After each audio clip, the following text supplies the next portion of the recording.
പൊന്നുസേട്ടാ പോവാം. ഇന്ന് എന്തൊക്കെ പ്രോബ്ലംസ് ആണ് ഉണ്ടാവാൻ പോകുന്നത്. ഫാക്ടറി ചെന്നിട്ട് ഞാൻ എന്ത് ചെയ്യാനാ പൊന്നുസേട്ടാ? ആകെ ഒരു ടെൻഷനാ. ആ സ്ഥിരപ്പെടുത്താത്തവന്റെ പേരെന്താ? എന്താ? പാത്രസാരഥിയോ? പാത്രസാരഥിയല്ല, പാർത്ഥസാരഥി. എന്നെ കണ്ടാവും ബഹളം ഉണ്ടാക്കും. അവനെ ഞാൻ നോക്കിക്കോളാം. ആഹാ, നിർത്ത് നിർത്ത്. നിക്കുമോളെ. മോള് കുറച്ചങ്ങനെ നീങ്ങുന്നേ. എവിടേക്കാ? നിങ്ങൾ എങ്ങോട്ടാ? ഞങ്ങള് തീരുമാനിച്ചില്ല. നിങ്ങൾ എവിടേക്കാണ് തീരുമാനിച്ച അവിടേക്ക് തന്നെ ഞാനും. മോളെ കുറച്ചങ്ങനെ നീങ്ങിരുന്നേ. എടോ വണ്ടിന്റെ ഉള്ളു തുടച്ചിട്ടുണ്ടോ? ഇല്ല.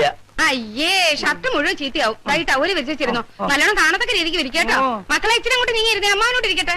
ശാന്ത, നീ ഇതിൽ കയറണ്ട. ഞാൻ വന്നാൽ എങ്ങനെയാ ഇവിടുത്തെ കാര്യങ്ങളൊക്കെ ആര് നോക്കും? എടോ ഡ്രൈവറെ, വണ്ടി സൂക്ഷിച്ചോടിക്കണം. വീരമൊക്കെ എന്തെങ്കിലും ബുദ്ധിമുട്ട് വന്നാലുണ്ടല്ലോ. മക്കളെ എല്ലാം അമ്മാവനോട് പറഞ്ഞിട്ടുണ്ട് കേട്ടോ. ശാന്തേ ബായ്. എല്ലാവരും കേൾക്കാൻ വേണ്ടി പറയാണ്. ശരിയായി ജോലി ചെയ്യാത്തവർ ആരായാലും ശരി, അവരെ ജോലി നിന്ന് പിരിച്ചുവിടും. എല്ലാവരും നന്നായി ജോലി ചെയ്യുന്നുണ്ട് അമ്മാവാ. പിന്നെ ചെമ്മീൻ കമ്പനി എന്നൊക്കെ പറഞ്ഞ് എന്നെ പേടിപ്പിക്കണ്ട. ചെമ്മീൻ കമ്പനി കുറെയൊക്കെ ഞാനും കണ്ടിട്ടുള്ളതാ. ചെറിയ ചെമ്മീനാണോ വലിയ ചെമ്മീനാണോ ഇവിടെ നന്നാക്കുന്നതെന്ന് എനിക്കറിയണം. ആരെങ്കിലും കൂട്ടാൻ വെക്കാൻ വീട്ടിലേക്ക് വലിയ ചെമ്മീനോ ചെറിയ ചെമ്മീനോ കൊണ്ടുപോയാൽ അവരെ ജോലിയിൽ നിന്ന് പിരിച്ചുവിടും. അമ്മാവാ, ഒരു കാര്യം ചെയ്യാം. പറയൂ. ആദ്യമായിട്ട് ഇവിടുത്തെ തൊഴിലാളികളെ ഫുള്ളായിട്ട് പിരിച്ചുവിടുക. അതെന്താ വേണ്ടെന്ന് ആലോചിച്ച് ഞങ്ങൾ തീരുമാനിച്ചോളാം. Good morning uncle. ഇത് ഇയാളാരാ? നമ്മളാരാ? പറഞ്ഞു കൊടുക്കടോ. മീരക്കുഞ്ഞിന്റെ അമ്മാവനാ. മൂപ്പര് ഇവിടുത്തെ തൊഴിലാളികളെ പിരിച്ചുവിടാൻ വന്നതാ അല്ലേ? നിങ്ങളാണോ മാനേജർ? ഇവിടെ എന്തൊക്കെ നടക്കുന്നുണ്ടെന്ന് എനിക്കറിയണം. എത്ര കിലോ ചെമ്മീൻ വാങ്ങുന്നുണ്ട്, എത്ര കിലോ ചെമ്മീൻ വിൽക്കുന്നുണ്ട്, എല്ലാം എഴുതി വെക്കലേ. ഓ പൊന്നൂസ്, ഈ ചെമ്മീൻ നന്നാക്കുന്ന സ്ഥലം എവിടെയാണ്? അതവിടെ താഴെയാണ്. എന്നാ അവിടേക്ക് കൊണ്ടുപോകണം. ഇവിടുത്തെ കഴിഞ്ഞു.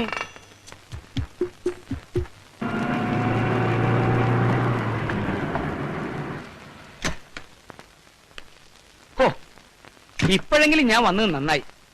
ഉത്തരവാദപ്പെട്ട ഒരാളില്ലാത്തതിന്റെ കുറവ് കമ്പനിയിൽ അടിമുടി കാണുന്നുണ്ട്. ഇവനൊക്കെ എന്ത് നഷ്ടപ്പെടാൻ? കാട്ടിലെ മരം തേവരടാന വലിയടാ വലി. ഇനിയിപ്പോ എസ്റ്റേറ്റ് എങ്ങനെ നടക്കുന്നാവോ? മോളെ, എത്രയും പെട്ടെന്ന് എനിക്ക് എസ്റ്റേറ്റ് ഒക്കെ ഒന്ന് കാണണം. ഒന്നിനൊരു കുറവ് വരാൻ പാടില്ല. നാട് നീളെ നമുക്ക് പുതിയ പുതിയ കമ്പനികൾ തുടങ്ങണം. കാവും പുറത്ത് അടിയോടി കുടുംബം എന്ന് കേട്ടാൽ നാട്ടുകാർ നടണം. ഇപ്പോഴേ ഞാൻ എത്തി തുടങ്ങിയിട്ടുണ്ട്. ബുദ്ധിയില്ലാത്ത പല കഴുതകളെയും നമുക്ക് ജോലിന് പിരിച്ചു വേണ്ടതായി വരും. ഇത്ര പെട്ടെന്ന് ഇങ്ങ് തിരിച്ചു പോന്നു. അവിടെ നിന്ന് കാര്യങ്ങളൊക്കെ നേരാമണ്ണം നോക്കി നടത്തിട്ട് പോന്നാ പോരായിരുന്നോ? കുഴപ്പമൊന്നുമില്ല, ഞാൻ അവർക്ക് നിർദ്ദേശം കൊടുത്തിട്ടുണ്ട്. മോളെ, അകത്തൊരുത്തം വലിയ അധികാരത്തെ കുറെ നേരമായി കയറി കുത്തിയിരിക്കുന്നു. എവിടെ? ഇങ്ങോട്ട് വാ. ആ വേലക്കാരത്തുള്ള അയാൾക്ക് ചായ കൊടുക്കുന്നു, കാപ്പി കൊടുക്കുന്നു. ഏതോ വക്കീലാത്രേ. ഓ, വക്കീലെങ്കിൽ വന്നു. പപ്പായുടെ ഏറ്റവും അടുത്ത ഫ്രണ്ടാ. ഫ്രണ്ടൊക്കെ പണ്ട്. അധികാരം കാണിക്കാൻ വന്ന അവൻ വിവരറിയും. എവിടുന്ന് വരുന്നു? എന്തു വേണം? ആരോട് ചോദിച്ചിട്ട് അകത്ത് കയറിയത്? ഞാൻ പറഞ്ഞില്ലേ വക്കീലെങ്കിൽ പപ്പായുടെ അടുത്ത ഫ്രണ്ടാണ്. ആരായാലും ശരി, നമുക്കിവിടെ 100 കൂട്ടം ജോലിയുണ്ട്. ആ പെട്ടെന്ന് പറഞ്ഞോട്. ശാന്തേ, ഞാനിവിടെ ഉണ്ട്. ഓ, നീ ഇവിടെ ഉണ്ടോ? വരൂ. എന്തായി കമ്പനി? ഞാൻ നിർദ്ദേശം കൊടുത്തിട്ടുണ്ട്. അങ്കിൾ ഒന്നും വിചാരിക്കരുത്. കുട്ടികളെല്ലാം പറഞ്ഞു. 18 കൊല്ലം ഈ അമ്മാവനും അമ്മായി എവിടെയായിരുന്നു? നിങ്ങളുടെ അച്ഛനും അമ്മയും ഉള്ളപ്പോ ഇവരെ ആരെങ്കിലും അടുപ്പിക്കുമായിരുന്നു? എനിക്കിവിടെ ഹൈക്കോർട്ടിൽ പ്രമാദമായൊരു കേസുണ്ട് മോളെ. അങ്ങനെ വന്നതാ. എന്റെ മോഹൻദാസിന്റെ വീട് ഇവിടെ ഉള്ളപ്പോ ഹോട്ടലിലും മറ്റും പോയി തങ്ങാനെ പോവും. അത് നിങ്ങൾക്ക് ഭയങ്കര സങ്കടമായി തീരില്ലേ? കോഴിക്കോട് മോഹൻദാസ് ചെരുപ്പുകട നടത്തുന്ന കാലത്ത് കിടക്കാൻ സ്ഥലമില്ലാതെ എന്റെ വക്കീലാഫീസിൽ കിടന്ന. അതൊക്കെ ഞങ്ങൾക്ക് അറിയില്ല അങ്കിൾ. അതെനിക്കറിയാം. പക്ഷെ ഈ വലിഞ്ഞുകയറി വരുന്നവനൊക്കെ അത് കാര്യമാക്കണ്ടെന്നേ. താണ്ടേ അവിടെ ഒരാൾ വന്നു കരയോ പിഴിയൊക്കെ ചെയ്യുന്നു. ആര്? ഞാൻ ആദ്യമായിട്ട് കാണുക. എവിടെ? കുഞ്ഞിന്റെ അച്ഛന്റെ അമ്മയുടെ അസിത്രയുടെ അടുത്ത്.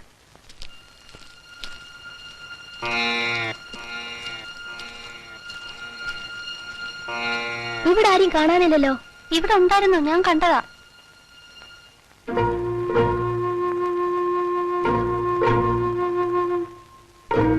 മിസ്റ്റർ, ഇവിടെ ഇവിടെ ഇവിടെ മനസമാധാനം തരില്ലേ? ഇവിടെയും മനസമാധാനം തരില്ലെന്ന് ചോദിച്ചാൽ ഞങ്ങൾ നേരത്തെ തനിക്ക് മനസമാധാനം തരാത്തവരാണെന്ന് തോന്നുമല്ലോ. എന്റെ ദൈവം ഇവിടെ ഉറങ്ങുന്നു. ഞാൻ കുറച്ചു നേരം ഒന്ന് ധ്യാനിച്ചോട്ടെ. അയ്യോ, ഇത് വല്ല കാവ അമ്പലം എന്ന് വിചാരിച്ചിട്ടാ. ഇതേ ദേ ഈ കുട്ടികളുടെ സ്ഥല. ആരുടെ സ്ഥലമാണെന്ന് ഞാൻ ചോദിച്ചില്ലല്ലോ. സാറേ, ഇവിടെ അമ്പലും ദൈവമൊന്നുമില്ല. ഇത് ഈ കുട്ടികളുടെ അച്ഛൻ മോഹൻദാസിന്റെ അമ്മ ശ്രീദേവിയുടെ അസ്ഥിത്തറയാ. നിങ്ങൾ എന്നെ തെറ്റിദ്ധരിച്ചു. നിങ്ങൾ ആരാണ്? അതറിയിക്കാൻ എനിക്ക് താല്പര്യമില്ല. പക്ഷെ ഒന്ന് ഞാൻ പറയാം. നിങ്ങൾ പറഞ്ഞല്ലോ ഇവിടെ ദൈവമില്ല, അമ്പലമില്ല എന്നൊക്കെ. പക്ഷെ എന്റെ ദൈവം ഇവിടെ ഉണ്ട്. നിങ്ങൾ പറഞ്ഞ മോഹൻദാസ് ആണ് എന്റെ ദൈവം. നിങ്ങൾ എന്റെ ഏകാഗ്രത നശിപ്പിച്ചു. ഞങ്ങളുടെ ഡാഡി നിങ്ങളുടെ ദൈവമാണെന്ന് പറഞ്ഞു. പക്ഷെ നിങ്ങൾ ആരാണെന്ന് പറയാത്ത എന്താ? പറഞ്ഞാലും നിങ്ങൾക്കാർക്കും മനസ്സിലാവുകയില്ല. അദ്ദേഹം ആക്സിഡന്റിൽപ്പെട്ട് ഈ ലോകത്തോട് യാത്ര പറയുമ്പോൾ ഞാൻ ഒമാനിലെ ഇബ്രി എന്ന് പറയുന്ന സ്ഥലത്തായിരുന്നു. ആ നിമിഷം അവിടെ ഇങ്ങോട്ട് പറക്കാൻ ഞാൻ കൊതിച്ചു. പക്ഷെ ചിറകറ്റ പറവയ്ക്ക് പറക്കാൻ എങ്ങനെയാവും? എയർ ഇന്ത്യ സമരം. ഓട്ടെ, വരിക, നമസ്കരിക്കുക, പോവുക, അത്രേ ഉദ്ദേശിച്ചുള്ളൂ. നിങ്ങൾ ആരാണെന്ന് പറഞ്ഞിട്ട് പോകൂ. മോഹൻദാസുമായി എന്താണ് ബന്ധം? എന്തിന് ഞാനത് നിങ്ങളോട് പറയണം? നിങ്ങളുടെ പേരെങ്കിലും ഒന്ന് പറഞ്ഞിട്ട് പോകൂ. എന്തിന്? ഒരാകാംക്ഷ, അത്രമാത്രം. ഒരു പേരിൽ എന്തിരിക്കുന്നു? എങ്കിലും പറയാം. മറ്റുള്ളവർ എന്നെ വിളിക്കുന്ന പേര് ബാബുരാജ് എന്നാണ്. ഓ മൈ ഗോഡ്, നിങ്ങളാണോ ബാബുരാജ്? മോഹൻദാസിന്റെ ഏറ്റവും പ്രിയപ്പെട്ട ബാബുരാജ് നിങ്ങളാണോ? എന്നെ പോകാൻ അനുവദിക്കൂ. ഇനി നിങ്ങൾ ഒരാളെ മുന്നോട്ട് വെക്കാൻ പാടില്ല. എന്റെ മക്കളെ, ഈ മനുഷ്യനെ പറ്റി ഒരുപാട് പറയാനുണ്ട്. ആരാണ് അങ്കിൾ? ഒറ്റ വാക്കിലൊന്നും പറയാൻ പറ്റില്ല. ബാബുരാജിനെ നമ്മൾ വിടാൻ പാടില്ല. പിടി വിട്ടാൽ പിന്നെ ഇയാളെ കിട്ടില്ല. എന്തായാലും പിടിയിട്ട പുള്ളിയാ? പിടി വിട്ടുകൂടാത്ത പുള്ളിയാണ്. മിസ്റ്റർ ബാബുരാജ്, നിങ്ങൾ ഈ അനാഥരായ കുട്ടികളുടെ മുഖത്തേക്കൊന്ന് നോക്കൂ. നിങ്ങളുടെ പിതൃതുല്യനായ മോഹൻദാസിന്റെ കുട്ടികളാണിവർ. നിങ്ങൾക്ക് ഈ കുട്ടികളോട് ചില കടപ്പാടുകളൊക്കെ ഇല്ലേ? നിങ്ങൾ ഇവരെ ഒന്ന് ആശ്വസിപ്പിച്ചിട്ടെങ്കിലും പോകൂ. സ്വയം ആശ്വസിക്കാൻ കഴിയാത്ത എനിക്കങ്ങനെ മറ്റുള്ളവരെ ആശ്വസിപ്പിക്കാനാവും? പ്ലീസ് മിസ്റ്റർ ബാബുരാജ്, ഈ കുട്ടികൾക്ക് വേണ്ടി ഞാൻ നിങ്ങളോട് യാചിക്കുകയാണ്. ഓക്കെ, അല്പസമയത്തേക്ക് മാത്രം. Thank you, thank you. മോളെ, ഞാൻ ചോദിക്കുന്നത് വേറൊന്നുമല്ല. എന്തൊക്കെയായാലും ഇവറ്റകൾ അന്യന്മാരല്ലേ? അന്യന്മാരെ കിടപ്പുമുറി കയറ്റി കിടത്തുന്നത് അത്ര ശരിയായിട്ടുള്ള ഏർപ്പാടല്ല. അത്രേ ഞങ്ങൾ പറയുന്നുള്ളൂ, അല്ലേ? പിന്നെ ഒരു മര്യാദ വേണ്ടേ? വരിക, കാണുക, പോവുക, അത് ന്യായം. അച്ഛന്റെ എത്ര വലിയ സുഹൃത്തായാലും അത്രേ പാടുള്ളൂ. ആദ്യം ഉച്ചയ്ക്ക് പോകുന്നു വിചാരിച്ചു, പിന്നെ വൈകുന്നേരം പോകുന്നു വിചാരിച്ചു. ഇതിപ്പോ രാത്രി നേരത്തെയായി. ഇതെന്താ ഇവന്റെയൊക്കെ തറവാടാ? അയ്യേ. അതെ, എന്താ? മോഹൻദാസ് സാർ ഉള്ളപ്പോഴും വക്കീൽ സാർ ഇവിടെ വരാറുണ്ട്. 10-15 ദിവസമൊക്കെ താമസിച്ചിട്ടേ പോവാറുള്ളൂ. ആ, നേരത്തെ അങ്ങനെ ഒരു ശീലം ഉണ്ടാക്കിയതാ കുഴപ്പമായത്. എന്തു കുഴപ്പം? അവര് തമ്മിലുള്ള ബന്ധം എങ്ങനെയാ? മോഹൻ സാർ ഒരു ഗതിയില്ലാതെ കോഴിക്കോട് അലിഞ്ഞു തിരിഞ്ഞു നടക്കുന്ന സമയത്ത് ഈ വക്കീൽ സാർ പല സഹായങ്ങളും ചെയ്തിട്ടുള്ളതാ. എനിക്ക് ഈ പഴംപുരാണൊന്നും കേക്കണ്ട. കുട്ടികളുടെ അമ്മാവൻ എന്നുള്ള നിലയ്ക്ക് എനിക്ക് ഇതിൽ ഇടപെടാതിരിക്കാൻ പറ്റില്ല. എന്താ പ്രശ്നം? ഇയാള് തന്നെ ഇവിടുത്തെ പ്രശ്നം. അങ്കിൾ, നീ മിണ്ടരുത്.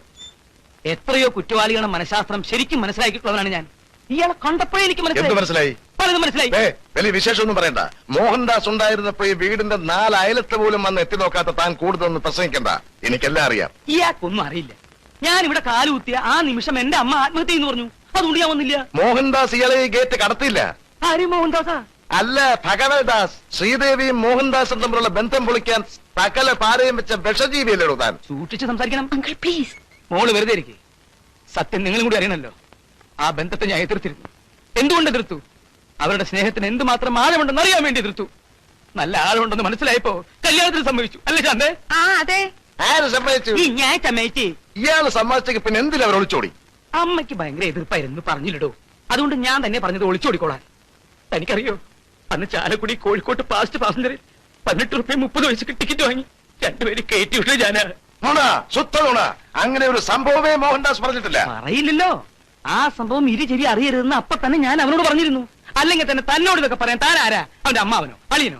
ഞാൻ ആരാണ് തനിക്ക് പിന്നീട് മനസ്സിലാകും. താൻ തന്റെ പെങ്ങളെ തട്ടിക്കൊണ്ട് പോയെന്ന് പറഞ്ഞ് കോടതിയിൽ ഹേബിയസ് കോർപ്പസ് കേസ് കൊടുത്തില്ലേടൂ? എന്ത് ഹേബിയസ് കോർപ്പസ്? ആ, ഇതൊക്കെയാണ് തെറ്റിദ്ധാരണ എന്ന് പറയുന്നത്. മോളെ, ഞാൻ കോടതിയെ സമീപിച്ചത് ശരിയാ. എന്തിനാന്നറിയോ? അവർക്ക് പോലീസ് സംരക്ഷണത്തോടെ കല്യാണം നടത്തി കൊടുക്കണമെന്ന് പറഞ്ഞു. നിർഭാഗ്യത്തിന് എന്റെ വക്കീലിന് സ്വല്പ കേൾവി കുറവുണ്ടായിരുന്നു.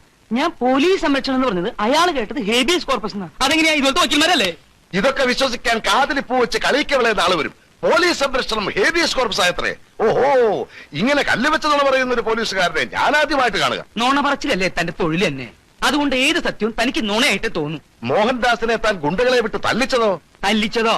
ആ, ആ, ഈ പറഞ്ഞ ഒരേ ഒരു കാര്യമാണ് താൻ ഇത്രയും പറഞ്ഞതിൽ ആകെയുള്ള സത്യം. കേട്ടോ കേട്ടോ, മോഹൻദാസിനെ ഇയാൾ ഗുണ്ടകളെ അയച്ച് തല്ലിച്ചതച്ചു. നിക്ക്.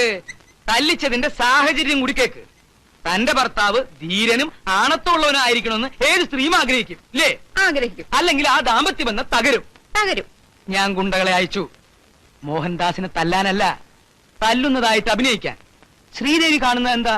മോഹൻദാസ് നെഞ്ചൂക്കുള്ള 5 തടിയന്മാരെ ഒറ്റയ്ക്കിടിക്കുന്നതാ. ആ ഒറ്റ സംഭവത്തിൽ ആ ദാമ്പത്യ ബന്ധത്തിന് കെട്ടുറപ്പുണ്ടായത്. ഇപ്പൊ തനിക്ക് വിശ്വാസമില്ലേ?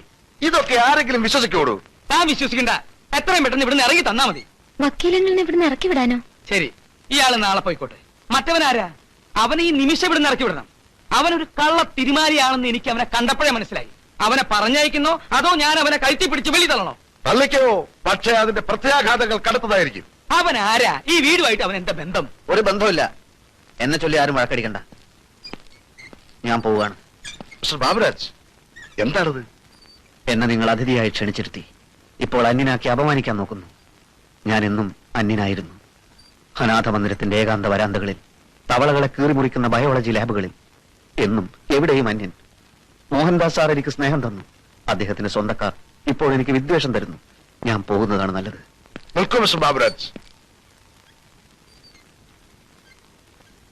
മിസ്റ്റർ ബാബുരാജിന്റെ മനസ്സ് നൊന്താൽ ദാ അവിടെ നിന്ന് മോഹൻദാസിന്റെ ആത്മാവത് കാണും, ഞെട്ടും. ആ ആത്മാവ് നിങ്ങൾക്കാർക്കും മാപ്പ് തരില്ല. മിസ്റ്റർ ബാബുരാജ്, ഞാനാണ് പറയുന്നത്. നിങ്ങൾ പോകരുത്. വരൂ, വരൂ, വരാൻ.